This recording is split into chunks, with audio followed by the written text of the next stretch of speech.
Welcome to our guide on updating your SimpliSafe base station firmware.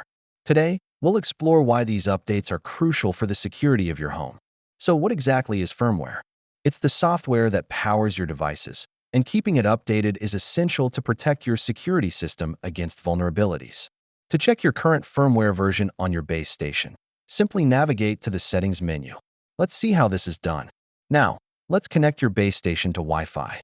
Follow these steps. First, go into the Settings, select Wi-Fi, and find your network. Open your SimpliSafe app and navigate to the Firmware Update section. This is where you'll initiate the process. Once you've found the Update section, initiate the process. You'll see a progress bar. Don't unplug your base station during this time. Encountering issues during the update? Check your Wi-Fi connection, restart your base station, and make sure it's not plugged into a power strip. Once the update process is complete, verify the firmware version again to ensure the new version is installed successfully. After updating, it's crucial to follow best practices for security, like changing passwords and enabling two-factor authentication.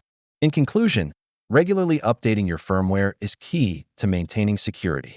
Stay safe and make sure to check for updates frequently.